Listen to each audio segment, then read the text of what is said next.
Ladies and gentlemen, I'm about to have the privilege to lead a group to Egypt and Saudi Arabia, looking at the evidence for the Exodus.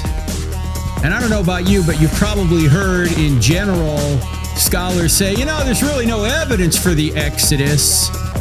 Well, we've actually covered on this program before with archaeologist Dr. Titus Kennedy that there is plenty of evidence for the Exodus if you know where to look and if you're looking at the right time. What I want to do in this program is give evidence from credentialed archaeologists that it appears the Hebrews were in Egypt prior to 1446 BC. You say, why 1446 BC? I'll get to it in a minute. And I don't think we'll get to it today, but in a later program, we will also point out that they left Egypt about that time and went to what was then called Canaan. Later, of course, it became Israel. What kind of evidence do we have? And we're going to see some of this evidence, hopefully, on this trip we're about to take. And I'm going to send some video back. So you got to keep an eye on our YouTube channel, on our TikTok account, on our Instagram account. But I'm going to be sending some video back, if we can get it, from some of this evidence I'm about to talk about right now.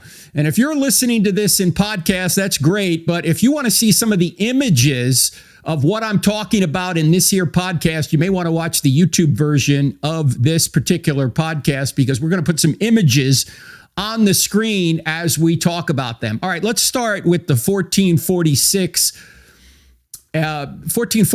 date for the Exodus, when Moses supposedly led the Israelites out of Egypt. Why do we say 1446 BC? Because there are several passages in the Old Testament that seem to say that that is the date of the Exodus. Probably the most famous of the four or so passages that deal with this, we're only going to look at this one, is 1 Kings 6, chapter 1. 1 Kings 6, chapter 1 says, in the 480th year after the Israelites came out of Egypt, i.e. the Exodus, the fourth year of Solomon's reign over Israel, in the month of Ziv, the second month, he began to build the temple of the Lord. So Solomon is beginning to build his temple essentially 480 years after the Exodus. Now, when you do all the math, that turns out to be 1446 BC. Now, what evidence do we have that the Israelites were the Hebrews were in that area, Egypt, prior to 1446? I'm going to go through 8 lines of evidence, and these lines of evidence are actually from Egypt itself. The first line of evidence is that we have paintings of migrating Semites in a pharaoh's tomb. This is called the Ben Hassan painting in Khnopotep II's tomb. I don't know if I pronounced his name right, a pharaoh. It's got an odd spelling, KHNUMHOTEP II. And this guy reigned in let me get his exact reign here, because that is important. It looks like we're talking about the period. I don't have his exact reign, but we're talking about the Middle Kingdom. So that'd be from about 1938 BC to about 1630 BC, somewhere in that range, that 300-year range, that this particular painting is from, and the Middle Kingdom anyway. And it's found in this tomb. It's a panel painting on the tomb. Actually, here's the reign. I have it here. He reigned from 1911 BC to 1870 BC. So in his tomb, obviously just after this, and by the way, this tomb was discovered in 1964 in Egypt. And this particular tomb depicts nomadic Semites migrating to Egypt with children and livestock in tow with them. So this would support the biblical migration of the 12 tribes of Israel to Egypt, who, of course, were herdsmen. They were shepherds, and they settled in the Goshen pastures. And if you'll go to Genesis 46:34, you can see the reference for that. And if you look at the painting, and as I say, we'll put it in the YouTube version of this podcast, these Semites are wearing these different patterns and bright colors of clothing, which, of course, were consistent with Joseph's colorful coat from Genesis chapter 37, verse 3. Now, this is, of course, all circumstantial evidence, but it is quite interesting that we have a migration into Egypt at the time the Bible is telling us that the Hebrews did go to Egypt. So that's the first line of evidence. It's called the Beni Hassan painting. It's in a pharaoh's tomb from the 1800s BC. Now, the second line of evidence is that they found Jacob L. scarabs, which dated between about 1800 BC and 1600 BC across Egypt, Canaan, and Nubia, just during this period. And you know, these scarabs, the Egyptians used to seal contracts for official documents. They were also used as rings, jewelries, charms, idols. And 27 of these scarabs have been found with Jacob L on them, which probably means protected by God. And these scarabs, as I say, dated for about 200 years, between 1800 and 1600 BC. We can't be sure if they are from the patriarch Jacob's household, but these do attest to the name Jacob in Egypt during the Hebrews' time in Egypt. So the person must have been very prominent. And this 1800 BC supports an early Exodus date, because if you go about 400 years from 1800 BC, of course, you're at 1400 BC. And there is another view on the date of the Exodus for those that believe the Exodus actually happened. And the other view is a late date, which says comes from the 1200s BC. The date that Titus Kennedy and other archaeologists who are more conservative in nature support is the 1400s BC, particularly 1446, due to the biblical data and the archaeological data, which, as I say, we're getting into. So you've got the painting number one. You've got these scarabs with Jacob on them found in Egypt and other areas, but just for these 200 years, 1800 to 1600 BC. So that's the second line of evidence the Hebrews were in Egypt prior to 1446 BC. Now, the third line of evidence, and let me read a passage of scripture before we get into this. Here's what this passage says. It has to do with Semitic slaves. And this is from Exodus chapter 1, verses 6 to 13. It says this: Now Joseph and all that generation died. Then a new king, to whom Joseph meant nothing, came to power in Egypt. You remember, of course, the story of Joseph. He was placed in a very high position in Egypt. After he was sold into slavery, he interpreted the Pharaoh's dream and was, of course, promoted. But now this is after Joseph. Joseph has died, and the Pharaoh, the king that knew Joseph, is long gone. And so the passage here says that the new king, to whom Joseph meant nothing, came to power. And this new king, this new Pharaoh, said, look, the Israelites have become far too numerous for us. Come, we must deal shrewdly with them, or they will become even more numerous. And if war breaks out, we'll join our enemies, fight against us, and leave the country. So they must put slave masters over them to suppress them with forced labor, and they wanted to work them ruthlessly. This is according to Exodus chapter 1. Do we have evidence that these Hebrews actually were slaves in Egypt about this time? Yes, we have evidence. It's called Papyrus Brooklyn. Papyrus Brooklyn? Brooklyn, what are you talking about? We'll explain what this means right after the break. You're listening to I Don't Have Enough Faith to Be an Atheist with me, Frank Turek, on the American Family Radio Network. We're giving evidence today from Egypt that the Israelites, the Hebrews, were in Egypt prior to the biblical Exodus date. Don't go anywhere. We're going to cover a lot more of this in just 2 minutes. I'm Frank Turek. See you in just a couple of minutes.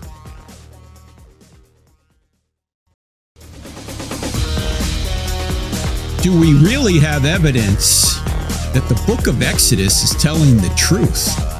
Yeah, we do. And we have evidence from Egypt itself. Contrary to popular opinion, people think, oh, no, there's no evidence for the Exodus. No, I think there's plenty of evidence for the Exodus. Right now in this program, we're just giving you evidence that the Hebrews were actually in Egypt prior to 1446 BC, the biblical date for the Exodus. And I mentioned the third line of evidence was that there's something, a document out there called Papyrus Brooklyn, and it's from the 17th century BC. Now, why is it called Brooklyn? Because it's actually resides in Brooklyn, New York right now. That's not where, of course, it originated, but it came out of Egypt. And what this papyrus does is it lists slaves and servants in Egypt, and many of them are Hebrew names. It's dated to the 17th century BC, and this locates the Israelites in slavery or a servant class in Egypt after Joseph. And this was actually bought by a gentleman by the name of Charles Edwin Wilbur in the late 19th century. And we think it is from Thebes. And here are some of the names, Thebes, which would be, I think, modern day Luxor. Here's some of the names that you find in this papyrus. Shipra. Who is Shipra? That name is one of the Hebrew midwives that lied to Pharaoh. Do you remember that story where the Pharaoh was trying to kill the firstborn of the Hebrews, and Shipra and Pua, I think was the other name, told Pharaoh, we can't even catch these male Hebrew babies. These Hebrew women, they give birth too quickly. And so that way they didn't have to kill the Hebrew babies like Pharaoh wanted them to. They just lied to Pharaoh. But Shipra was one of the names. By the way, does that sound familiar? Let's kill these Hebrew babies. Well, the same thing, of course, happens in Jesus's day, that Herod wants to kill the Hebrew male babies. There's some parallels going on here. We'll get to that in another show, but you can see there's some parallels. Jesus is the true Israel, and he does what Israel can't accomplish. He's sinless. He is the sacrifice. Yes, Moses takes his people, God's people, out of slavery. It's the Exodus, out of slavery from Egypt and into the promised land. Jesus takes us from the slavery of sin into heaven. But that's a whole other thing we can talk about another time. In any event, also another name you might recognize, one of the 12 tribes of Israel, Asher, is in this list. So is Issachar. So is Menahem. These are some of the names that you find in Papyrus Brooklyn from the 17th century BC, pointing out that, yes, there were Hebrew slaves. This is a slave list. Hebrew slaves in Egypt at the time that the book of Exodus says they should have been there. All right. Discovery number 4 that shows that the Hebrews were in the land prior to 1446 is the fact that Semitic slaves were found in a tomb painting. And let me read a passage from Exodus to point this out. This is from Exodus chapter 5, verses 6 to 8. It says, "That day Pharaoh gave his order to the slave drivers and overseers in charge of the people." And here's what Pharaoh said: "You are no longer to supply the people with straw for making bricks." All right, before we go any further, let me point this out that, Moses has been coming to Pharaoh, saying, "Let my people go." And as you know, Pharaoh hardened his heart, which, as we'll see later, actually is evidence that Moses knew the Egyptian culture and the Egyptian theology.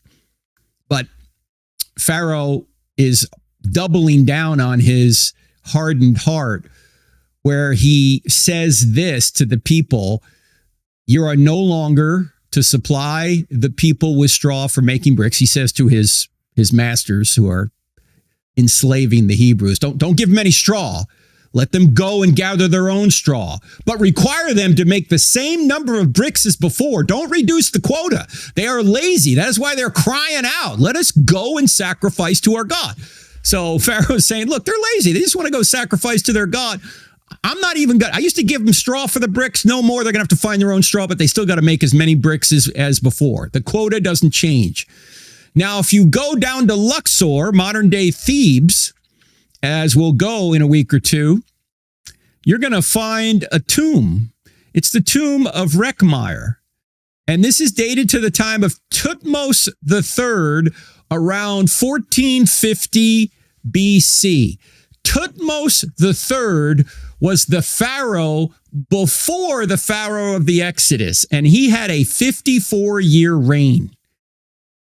And Thutmose, at this time, this painting in this tomb of Rekhmire portrays Egyptian-specific brickmaking.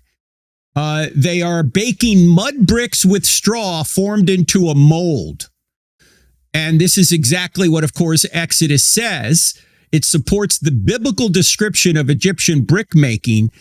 In the painting, you also see these masters essentially abusing the slaves, hitting the slave with some kind of stick, because Egypt relied on slave labor for their vast construction projects. And this aligns, of course, with the biblical picture of Egyptian slavery, chattel slavery. This is race-based human property. Because you were a Hebrew, you were a slave in Egypt. And this painting, which is called Labor Master Beating a Slave, in the tomb of Rekhmire, comes from 1450 BC. This is just 4 years prior to the Exodus.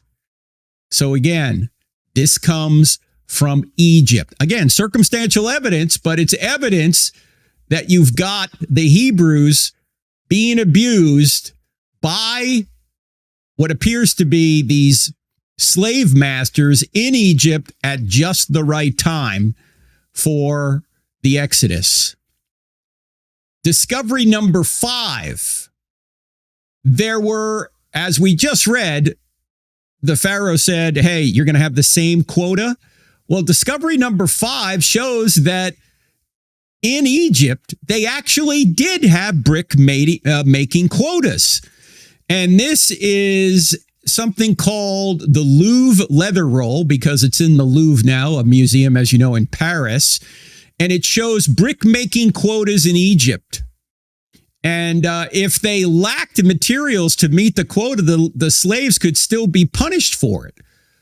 And this Louvre leather roll comes from 1274 BC, and it corroborates the brick-making process, the quotas, and the abuse as described in Exodus. The Louvre leather roll. We'll put a picture in the YouTube version of this podcast so you can see what we're talking about. All right, how about discovery number 6? You say, Frank, we're going to get to 8, and you're already at number 6. Yeah, well, 6 is going to take a little while because it has to do with the plagues on Egypt. There's evidence from Egypt that these plagues took place, and there's also evidence from the Egyptian pantheon of gods that shows that the writers of Exodus knew Egyptian theology. First of all, let's read from Exodus. This is Exodus chapter 12 and verse 12. It says, on that same night, this is dealing with the Passover, on that same night I will pass through Egypt and strike down every firstborn of both people and animals, and I will bring judgment on all the gods of Egypt. I am the Lord. So this is the 10th plague. We're going to go back to plague number 1, but I'm just leading off here with the 10th plague because of the phrase in Exodus 12:12, I will bring judgment on all the gods of Egypt.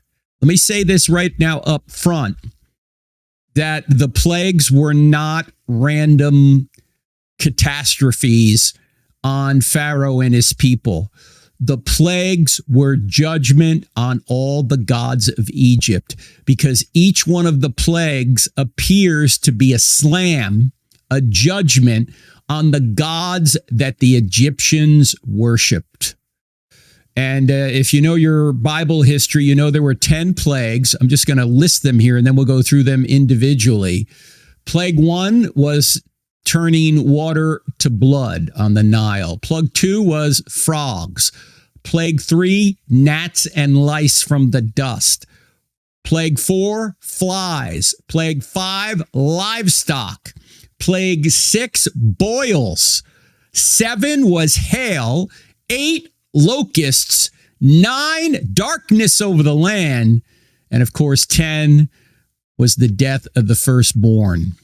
Let's go through each one of these plagues, because when we go through them, you're going to go, wow, I didn't know that. I didn't realize this. I didn't realize how specific these plagues were. Okay, turning the water to blood, turning the Nile to blood, was actually a judgment on the ram-headed god and protector of the Nile known as Khnum. And I mentioned earlier, Khnum-hotep II, one of the pharaohs. That pharaoh named himself after this ram-headed god and protector of the Nile. Well, this god, Khnum, obviously couldn't protect the Nile when he had to go up against Yahweh. Yahweh just turned the Nile to blood, which is a slam, obviously, on Khnum. And there's actually corroboration for this in a papyrus from Egypt I'll get to later. The second plague was the plague of frogs. And the Egyptians, had a frog-headed goddess of childbirth and fertility called Heqet, Heqet. So if you're going to worship frogs, Yahweh says, oh, you want frogs? Sure, I'll send you frogs. Frogs were everywhere. Because, again, according to Exodus 12:12, the plagues were a judgment on all the gods of Egypt. Plague number 3 was the gnats and the lice from the dust. And that had to do with the god known as Geb, G-E-B. I'll unpack it right after the break. You're listening to I Don't Have Enough Faith to Be an Atheist. We're showing the evidence from Egypt that the Hebrews were actually in Egypt prior to the biblical dating of the Exodus, which was 1446 BC. We've got a lot more to cover. Don't go anywhere. You're on the American Family Radio Network. We're back in just 2 minutes.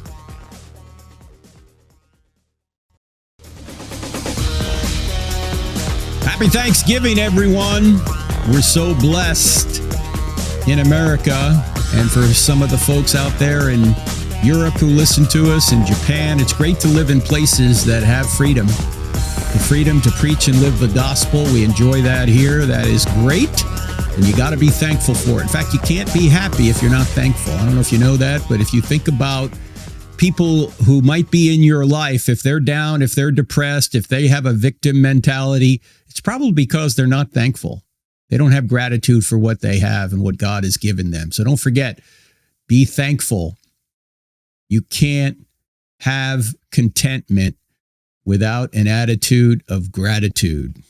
All right, let's go back to our discovery here of the fact that there's evidence in Egypt that the Hebrews were in Egypt prior to 1446 BC, the biblical date of the Exodus. And we were talking about how all the plagues are slams or judgments on the Egyptian gods, according to Exodus 12:12. We were talking about the third plague, the plague of gnats or lice from the dust, from Exodus 8. And this is a judgment on Geb, G-E-B, the god of the earth or land that personifies the natural elements. And if you see this god, he always has a goose on his head for some reason, okay? So, the God of the earth and the land, who is in charge of the earth and the land and the natural elements, is overpowered by Yahweh, who sends gnats and lice right from the dust all over the place. In fact, you remember the magicians when they met Moses, when Moses could create life from the dust. They said, oh, this is the hand of God. We can't do this. Yeah, we can stun our snake and turn it into a staff and then unstun the snake and it turns back into a snake. But man, we can't create life from the dust. This is the hand of God. Well, Geb couldn't do so either, the God of the earth and the land, but Yahweh could. Yahweh could bring gnats or lice from the dust. The fourth plague is the plague of flies.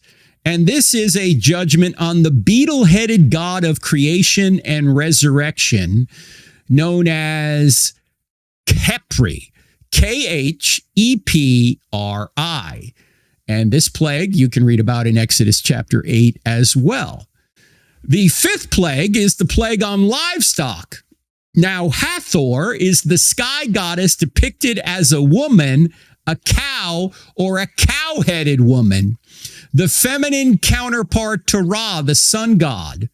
And normally, if you see this depicted as a human being, this human being god, Hathor, will have a horned headdress.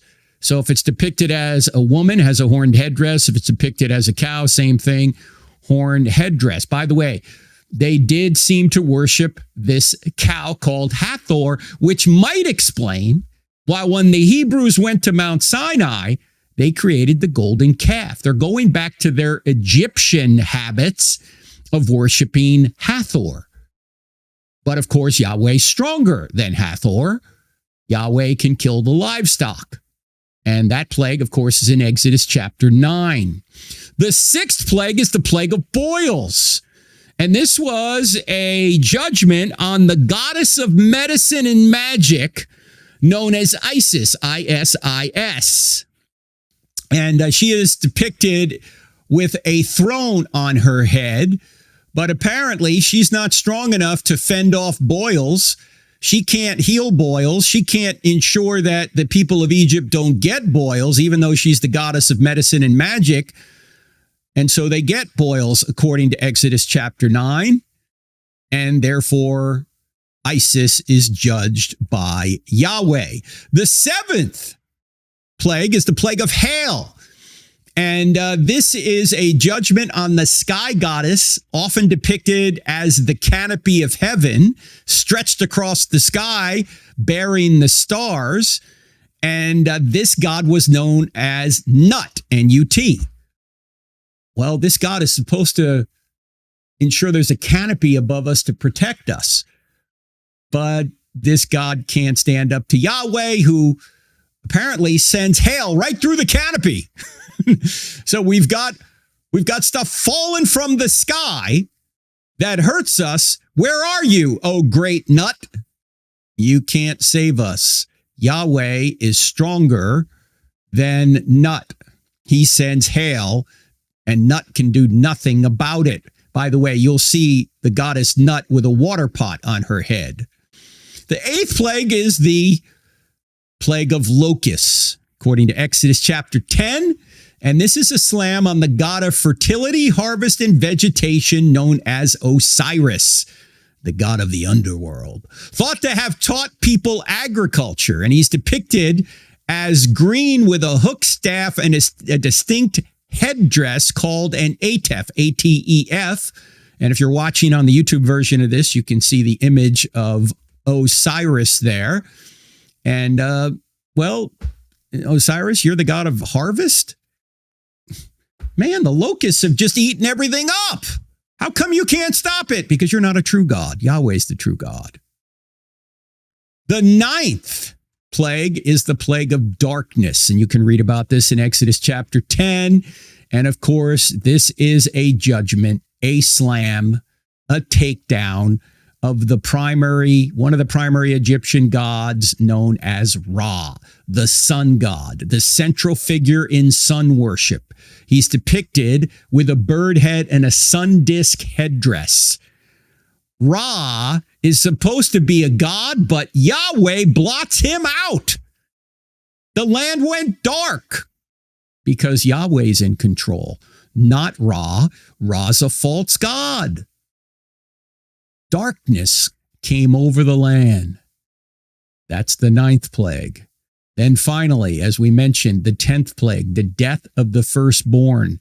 This is a judgment on the jackal-headed god of the dead called Anubis, Anubis. And this jackal-headed god of the dead included funerary practices and embalming. The Lord of the dead. Well, he's not so much the Lord of the dead anymore because Yahweh's the Lord of the dead. Yahweh has power over life and death, not Anubis. So, ladies and gentlemen, you see each one of these 10 gods, or I should say, 10 gods of Egypt. Each one of these plagues has some sort of association with the gods that the Egyptians worshipped. Again, this is why Exodus 12:12 says that I will bring judgment on all the gods of Egypt. I am the Lord. What does this tell us, ladies and gentlemen? Moses and whoever may have edited Exodus later, because there were editors, and that is no problem for biblical inspiration. He can inspire the editors too, but Moses is the primary author. Moses must have known Egyptian culture. How did he even know about all these gods? How? Because he was there. That's why. Basically, this is almost like a playground taunt. My God can beat up your gods. And Yahweh did beat up the gods of Egypt. So that's the 6th line of evidence that the Hebrews were in Egypt prior to 1446 BC. Here's the 7th, and this is almost too amazing to believe. It's called the Epure Papyrus. It appears to confirm the plagues. This is also called Admonitions of an Egyptian Sage. And the probable dates for this are anywhere between 1599 and 1300 BC, probably closer to 1300 BC. You're gonna say why, or at least after 1446. Why? Because it's uncanny what this papyrus says. It's from Egypt, and it seems to be referring to the plagues of Egypt. It's a chaos epic and a lament for Egypt written by a poet named Ipur, Ipuwer. And it's addressed to the All-Lord, and it's describing, among other things, the plagues of Egypt. And this is the only surviving copy. It dates to 1300 BC at the earliest, according to Titus Kennedy. Now, there are people that will date it much earlier because they're trying to avoid the overlap with the Exodus plagues, but archaeologist Titus Kennedy, who we've had on this program many times before, and others claim, no, the date is somewhere between the 16th and 14th century BC, probably closer to the 14th century BC. And you'll see why here in a minute. Here's what Exodus 7:20 and verse 24 says. Exodus, this is verse 20 and verse 24. Moses struck the water of the Nile, and all the water was changed into blood. The Egyptians dug along the Nile to get drinking water, but they could not drink the water of the river. And here is what the Epure Papyrus says about this. The river is blood, yet men drink of it. One thirsts for water. Exodus 7:19 says, blood will be everywhere in Egypt. Do you know what the Epure Papyrus says? Epure Papyrus says, pestilence is throughout the land. Blood is everywhere. Death is not lacking. Exodus 9:3 says, the hand of the Lord will bring a terrible plague on your livestock in the field, on your horses, donkeys, and camels, and on your cattle, sheep, and goats. Here's what the Epure Papyrus says. Indeed, all animals, their hearts weep, cattle moan because of the state of the land. Exodus 9:24 says, and the hail struck down every plant of the field and broke every tree of the field. The Epure Papyrus says, lo, trees are felled, branches stripped. I mean, you can't make this stuff up, ladies and gentlemen. This appears to be a blow-by-blow of some of the plagues of Egypt. Here's another passage. This is from Exodus chapter 10. The locusts came all over the land of Egypt and settled on the whole country of Egypt. Such a dense swarm of locusts has never been seen before, nor ever will be seen again. They covered the face of the whole land so that the land was darkened.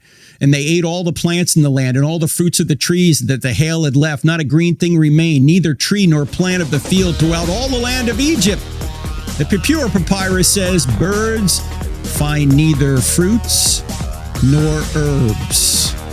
And there's more. Don't go away. You're listening to I Don't Have Enough Faith to Be an Atheist with me, Frank Turek, on the American Family Radio Network.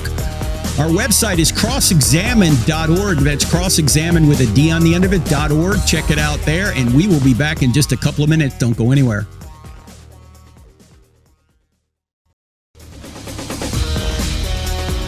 Ladies and gentlemen, a great way to get an education in apologetics, in philosophy, and in theology. Southern Evangelical Seminary, where I went, ses.edu. Start the new year out right. Take a course from SES if you want a degree. If you just want to get knowledge and you don't necessarily need a degree, we have over 30 online courses at crossexamined.org. In fact, that would be a great gift to give somebody over Christmas. Just go to crossexamined.org, click on online courses. You will see them all there. In fact, we're going to be running a premium course in January, starting in January. How to interpret your Bible. I'll be your instructor. If you want to be a part of that, go to crossexamined.org, click on online courses. You will see it there. And in the premium version, you'll be live with me on several occasions for live Q&A Zoom sessions. But the self-paced courses you can take anytime you want. And as I say, there's over 30 of them on our website. So just check that all out. All right, today we're talking about evidence from Egypt that the Hebrews were in Egypt prior to the biblical dating of the Exodus, 1446 BC. By the way, that would make them arriving at Jericho in 1406 BC. Joshua and Jericho, that whole story. But the Exodus began in 1446 BC, according to the biblical dating. And we're giving evidence from Egypt that they were actually there. And as I say, we're about to go to Egypt and then Saudi Arabia for the real Mount Sinai. We believe it's the real Mount Sinai anyway, Jabal el-Lawz. We're about to take a trip there. And I'm going to send some video back from some of these sites if we can get to them anyway. So keep an eye on our social media sites to see some of those videos. Right now, we're talking about something known as the Pure Papyrus, which is a papyrus from Egypt in the 2nd millennium BC that seems to describe the plagues that are in the book of Exodus. Here's Exodus chapter 12, verses 35 to 36. The people of Israel had also done as Moses told them, for they asked the Egyptians for silver and gold jewelry and for clothing. And the Lord had given the people favor in the sight of the Egyptians so that they let them have what they asked. Thus they plundered the Egyptians. So as they're leaving town, the Hebrews are asking the Egyptians for gold and silver and clothing. And the Egyptians say, okay, you can have it. Go. Well, the Pure Papyrus says this: gold, silver, malachite, and a number of other precious stones and metals, bronze, are fastened on the neck of female slaves. Poor men have become owners of wealth, and he who could not make sandals for himself is now a possessor of riches, unquote. Also, in the Pure Papyrus, after God blots out the sun, you can read Exodus chapter 10. Moses stretched out his hand toward heaven, and there was pitch darkness in all the land of Egypt for 3 days. The Pure Papyrus confirms that. It says, quote, the land is without light, unquote. And then also in Exodus 10, it says this, Exodus 10:7. Pharaoh's officials said to him, how long will this man be a snare to us, meaning Moses? Let the people go so that they may worship the Lord their God. Do you not yet realize that Egypt is ruined? So Pharaoh's advisors are essentially saying, let this guy go. He's killing us here, right? Well, the Epipura Papyrus says this: all is ruin indeed. That has perished which yesterday was seen. In other words, yesterday things were alive. Today they're dead. In other words, the Epipura Papyrus laments the utter and sudden destruction of the land. Now, ladies and gentlemen, this seems beyond coincidence. Let me give you one more. Exodus 12, verse 30. It says this: and Pharaoh rose up in the night, he and all his servants and all the Egyptians, and there was a great cry in Egypt, for there was not a house where someone was not dead. Here's the Epipura Papyrus. Groaning is throughout the land, mingled with laments. Lo, many dead are buried in the river. The stream is the grave. The tomb became a stream, and he who puts his brother in the ground is everywhere. Indeed, every dead person is a well-born man. Those who were Egyptians have become foreigners and are thrust aside. The children of princes are dashed against walls, unquote. This is referring, it appears, to the 10th plague, the death of the firstborn. Well, what do we make of all this? Here's what Christopher Ames says. He's a writer. I believe this is from the Armstrong Institute. Yes, it is. It's a archaeology organization in Jerusalem. Here's what he says about this. Quote, researchers simply don't know the original dating for this document, the Epipura Papyrus. It varies across a span of 6 centuries, and the latter end of the date spectrum may indeed align with the events of the Exodus. Remember, we said it's no later than 1300 BC. So that's what Christopher Imes is saying here. It aligns with the events of the Exodus. And as shown above, because he has gone through some of what we just went through, as shown above, both documents complement each other so well.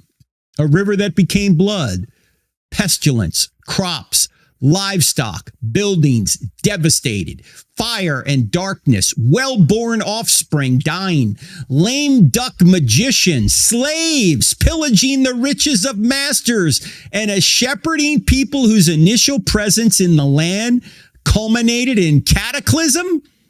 How could this not refer to the same event? Exactly. How could it not refer to the same event?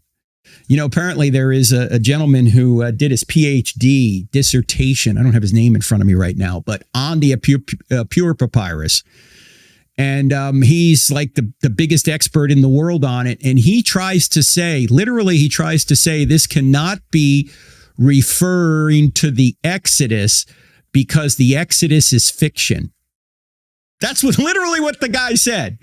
In other words, he's bringing his philosophical bias to the Epipura Papyrus and says, well, they can't be the same thing because neither are historical events. Really? I don't think he's really looked into the evidence for this. As Christopher Imes says, how could this not refer to the same event?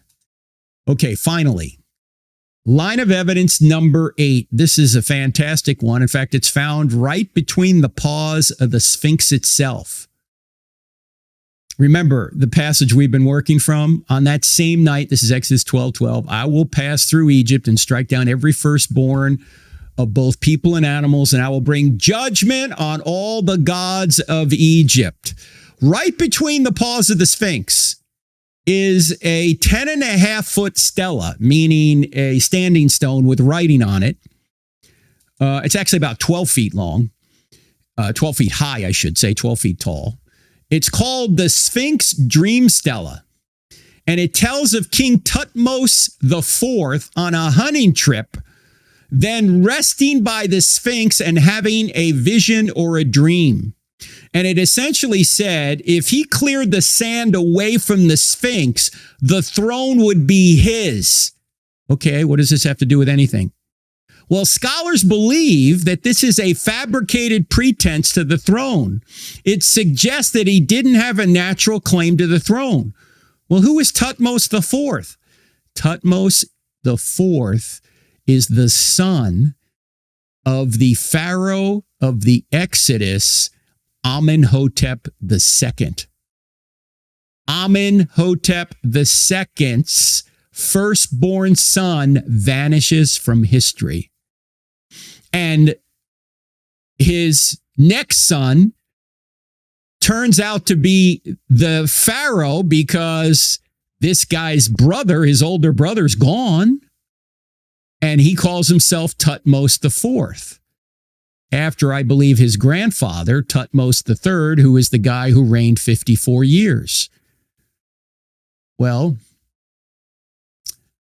why is he claiming that he had a dream and this dream gives him the throne? Well, as Titus Kennedy puts it, he says this in his book, 101 Archaeological Discoveries. The Sphinx dream stela was found between the paws of the Great Sphinx. And when the hieroglyphs were translated, it was found to be a personal yet official text of Pharaoh Thutmose IV, who reigned in the 15th century BC and was the son of Pharaoh Amenhotep II. It's an illustrative scene that appears at the top of the stela. It shows Thutmose IV making an offering to the Great Sphinx. And below, the stone inscription claims that while Thutmose IV was hunting one day, he rested near the Sphinx, fell asleep, had a dream in which the god of the Sphinx delivered a divine message to him. Allegedly, Thutmose IV was told that if he cleared the sand from around the Sphinx, he would be the pharaoh. He's essentially getting justification for being the pharaoh because he did not have a legitimate claim to the throne. His older brother did, but somehow his older brother is gone. What does this suggest? His older brother was killed in the 10th plague. And so now he has to put up this big 12-foot high stela saying that he really is the true pharaoh. Why would he have to do this if he had an inherited right to the throne? He wouldn't have to do it. That's what many scholars are saying. This, for me, is fascinating. So we've got these 8 lines of evidence from Egypt that the Hebrews were there. Do we have evidence they left? Yeah, we do. We'll cover a number of lines of evidence that they left in a future show. You don't want to miss it. Also, make sure you continue to look at our social media over the next few weeks because I want to be sending some video back from Egypt and Saudi Arabia. And hopefully you'll enjoy that as well. All right, I'm Frank Turek. I will see you here, Lord willing, next week. God bless. If you're looking for solid answers to life's biggest questions, don't miss the latest episode of I Don't Have Enough Faith to Be an Atheist. Find it on Apple Podcasts, Spotify, Pandora, iHeart, OnePlace, and Podchaser. Tune in, discover the truth, and share it with someone who needs it. Let's keep spreading the truth together.